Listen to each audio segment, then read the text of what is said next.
સતકેવલ સાહેબ, પરમગુરુ પાઠશાલા સંકુલ સતકેવલ વિદ્યા મંદિર સારસા થકી હું મકવાણા મહેન્દ્ર ધોરણ 8 ગુજરાતી મીડિયમના વિદ્યાર્થીઓનું ઓનલાઈન ટીચિંગમાં હાર્દિક સ્વાગત કરું છું.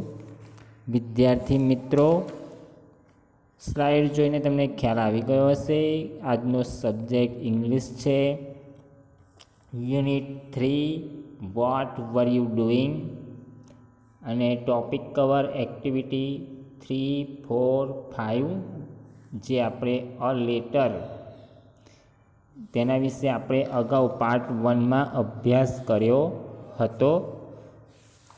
તો ફરી વખત દરેક વિદ્યાર્થીઓને હું યાદ અપાવી દઉં કે આપણે અગાઉ પાર્ટ 1માં મિનિંગ્સ લખ્યા હતા, એને રીડ કર્યા હતા અને મેં તમને હોમવર્ક પણ આપ્યું હતું કે આપણે સારા અક્ષરે સ્પેલિંગ લખવાના છે, તેના પછી ઉચ્ચાર અને તેનું ગુજરાતી, અને આપણે તૈયાર પણ કરવાનું છે.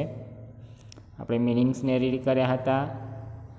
બંને સ્લાઇડમાં તમે મિનિંગ શબ્દાર્થ જે તમારા માટે નવા છે તે જોઈ શકો છો.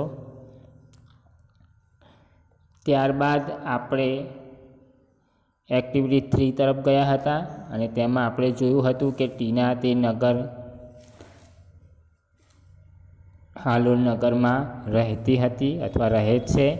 તેની આજુબાજુ ગામડાઓ હતા, જે ગામડાઓથી તે એનું નગર છવાયેલું વસેલું છે.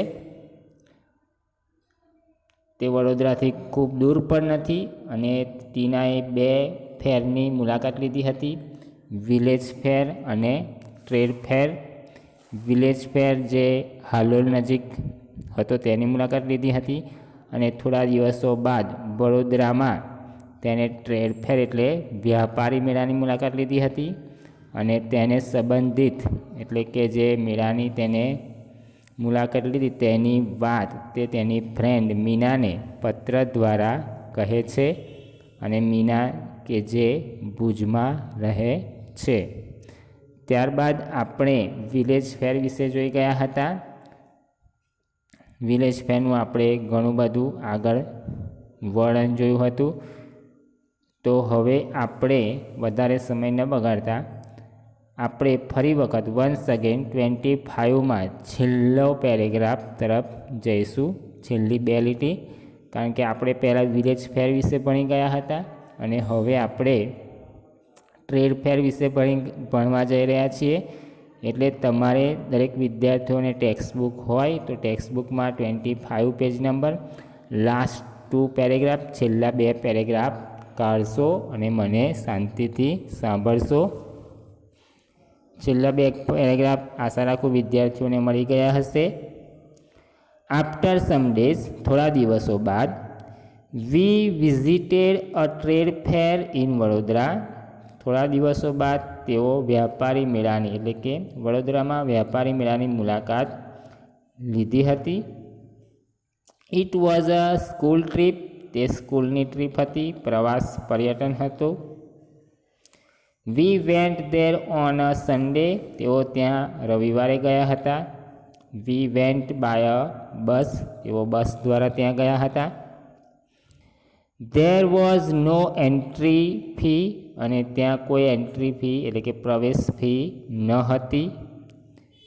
The whole ground was full of large stall. સંપૂર્ણ ગ્રાઉન્ડ જમીન વિસ્તાર એરિયા તે દુકાનોથી છવાયેલો હતો.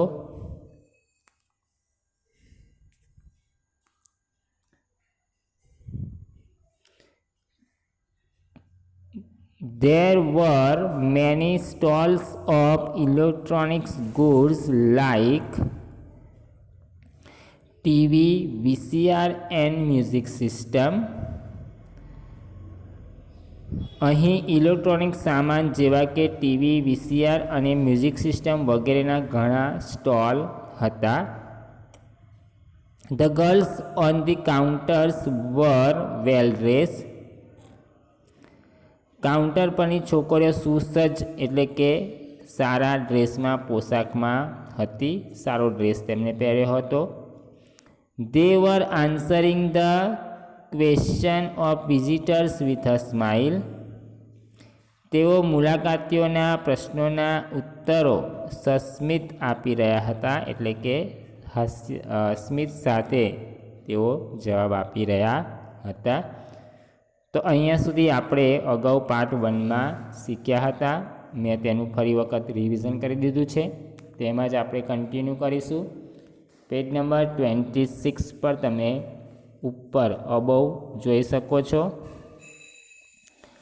There was another row of stalls for things like fridge and washing machine.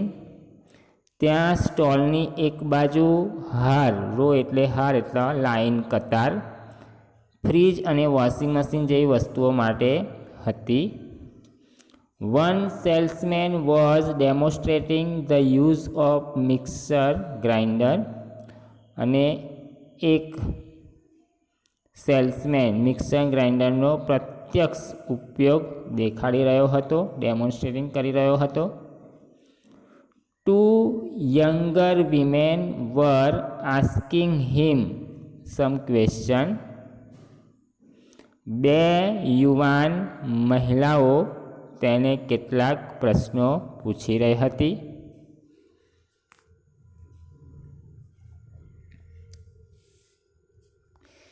We went round and saw everything. અમે બધે જ ફર્યા અને દરેક વસ્તુ જોઈ. We went round and saw everything, બધું જ. At the other end of the fair, there were some fast food stalls. મેળાને બીજે છેડે કેટલાક ફાસ્ટ ફૂડ સ્ટોલ હતા. My friend ordered pizza and I ordered a glass of lassi. મારા મિત્રોએ pizza મંગાવ્યા અને મેં એક ગ્લાસ લસ્સી મંગાવી. We sat down for a while and savored the food. અમે થોડીવાર બેઠા અને ખોરાકનો સ્વાદ માણ્યો. સેવર મજા માણી, ફૂડ એટલે ખોરાક. There were a couple of sweet shops. ત્યાં મીઠાઈની 2 દુકાનો હતી. But we did not buy any sweet. પણ અમે કોઈ મીઠાઈ ખરીદી નહીં. We came back in the evening. અમે સાંજે પાછા આવ્યા. Okay, I will stop now. હું અહીંયા અટકું છું. Convey my regards to your parents. તારા માતા પિતાને મારા વંદન કહેજે. Yours sincerely, ખરા દિલથી, ટીના. તો આ રીતે અહીંયા પત્રની પૂર્ણાહુતિ થાય છે. આપણે જોયું કે અહીંયા 2 મેળાની વાત, વિલેજ ફેર અને ટ્રેડ ફેરની વાત કરી હતી. બંને ક્લોઝ ફ્રેન્ડ ટીના અને મીનાની વાત થઈ હતી. તેમણે વિલેજ ફેરમાં શું જોયું તેના વિશે આપણે પણ જોયું અને ટ્રેડ ફેરમાં પણ તેમને શું જોયું એના વિશે આપણે અભ્યાસ કર્યો. હવે આપણે એક્ટિવિટી 2 નહીં પણ 4 તરફ એટલે કે આગળ આપણે વધીએ છીએ. Listen to the following phrases, read them allowed,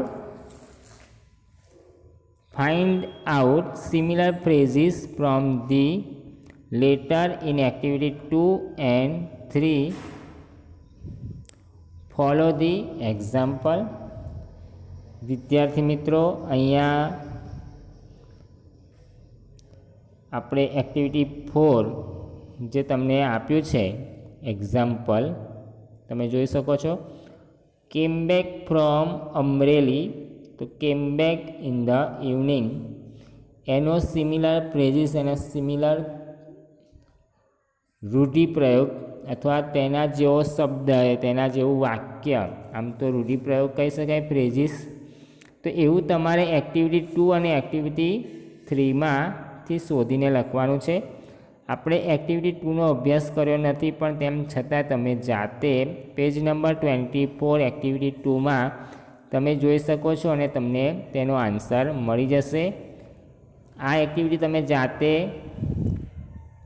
activity 2 અને 3માંથી જાતે કરશો. સેકન્ડ છે fell down from the giant wheel.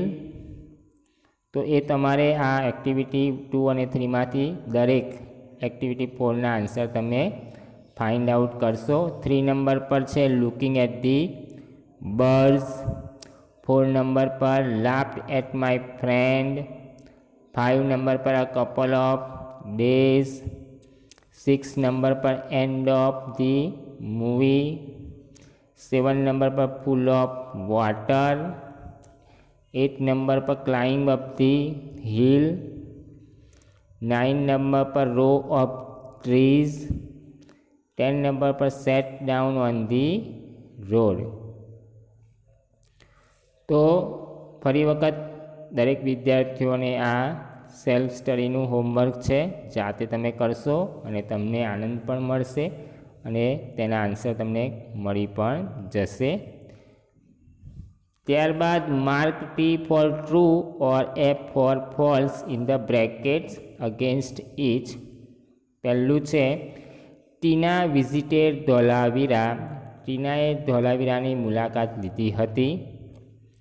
તો ધીસ સ્ટેટમેન્ટ ઇઝ ફોલ્સ. આ સ્ટેટમેન્ટ ખોટું છે. મીના વિઝિટેડ ધોલાવીરા. મીનાએ ધોલાવીરાની મુલાકાત લીધી હતી. ટીનાએ તો વિલેજ ફેર અને ટ્રેડ ફેરની મુલાકાત લીધી હતી. એટલે પહેલાંમાં આપણે ફોલ્સ લખીશું. ત્યારબાદ સેકન્ડ છે Meena visited the trade fair in March 2014. તમે ડેટ આગળ જોઈ શકો છો 25th જુલાઈ 2014. એટલે Meena visited the trade fair in July 2014. એટલે સેકન્ડ સ્ટેટમેન્ટ બીજું વાક્ય પણ ફોલ્સ છે. Third Meena visited the village fair with her parents. મીનાએ તેના માતા પિતા સાથે વિલેજ ફેરની મુલાકાત લીધી હતી. ઉપરના વાક્યમાં આપણે મીનાની જગ્યાએ ટીનાનો પણ ઉપયોગ કરી શકીએ છીએ. ડેટમાં પણ ભૂલ છે એટલે સેકન્ડમાં આપણે ફોલ્સ લખીશું. ત્રીજામાં Meena visited village fair with her parents. તો અહીંયા મીના મુલાકાત લેતી નથી એટલે ત્રીજું વિધાન પણ ફોલ્સ છે. ચોથું વિધાન છે the trade fair was in Halol. Trade fair એ હાલોલમાં ન હતો પણ વડોદરામાં હતો. એટલે ચોથું વિધાન પણ ખોટું છે. પાંચમું છે મીના એટ જલેબીઝ. જલેબીનો તો પાઠમાં ઉલ્લેખ થયો જ નથી અને તેમ છતાં તે લોકો પિઝા અને ગ્લાસ ઓફ લસ્સીનો ઓર્ડર કરે છે.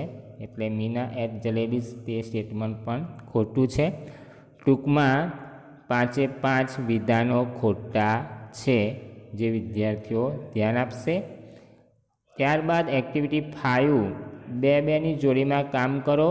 ટીનાનો પત્ર ફરીથી વાંચો અને નીચે આપેલા 3 કોલમના મુદ્દા નોંધો. માત્ર વિલેજ ફેરની વિગતો છે તે તમારે વિલેજ ફેરમાં લખવાની છે. ટેબલની અંદર તમે લખી શકો છો.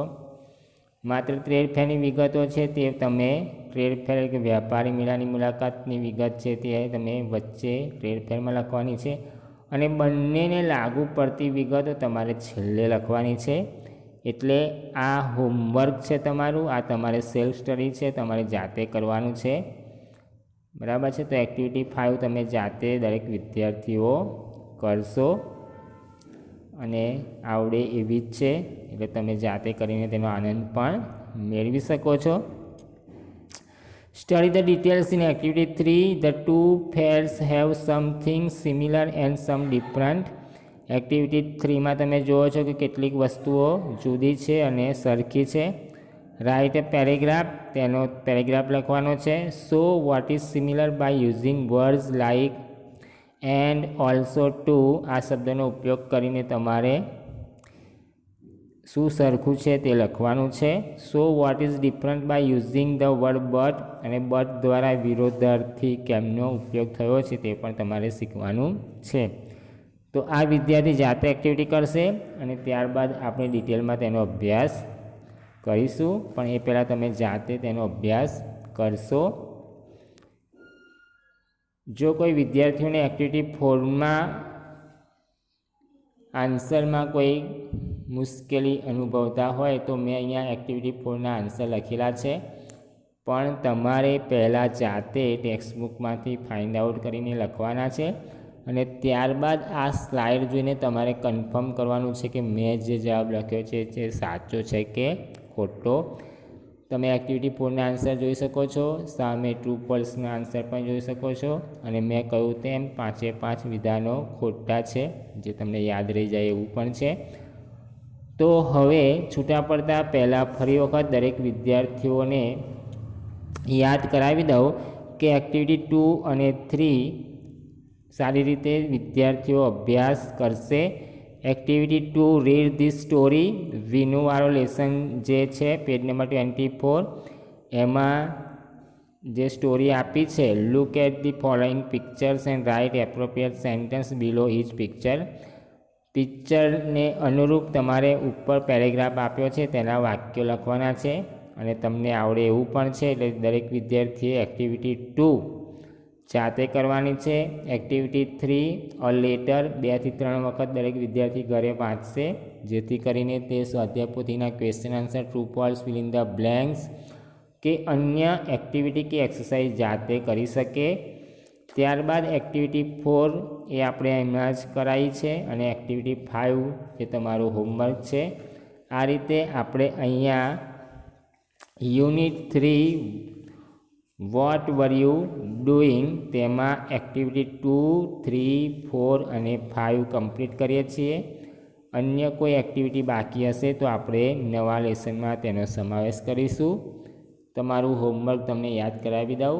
યુનિટ 3 એક્ટિવિટી 3 અ લેટર 2-3 વાર રીડ કરવાનો રહેશે લેટર. મિનિંગ્સ નોટબુકમાં સારા અક્ષરે લખીને તૈયાર કરવાના છે, જે મેં તમને પાર્ટ 1માં હોમવર્ક આપ્યું હતું. સ્વાધ્યાય પોથીની એક્સરસાઇઝ જાતે ઘરે કરવાની છે. Question answer, true false, fill in the blanks કે અન્ય કોઈ પણ એક્ટિવિટી હશે તમે જાતે સ્વાધ્યાય પોથીમાં કરશો. એક્ટિવિટી 4 ટેક્સ્ટબુકમાં લખવાની છે. એક્ટિવિટી 5 વિદ્યાર્થીઓએ જાતે કરવાની છે. જે મેં તમને અગાઉ મૌખિક રૂપે સૂચના આપી હતી તે જ સૂચનાઓ અહીંયા રિટર્નમાં હોમવર્ક દ્વારા તમને આપું છું. ફરી મળીશું નવી એક્ટિવિટી સાથે. ત્યાં સુધી છૂટા પડીએ તે પહેલાં સર્વેને મારા સત કેવલ સાહેબ.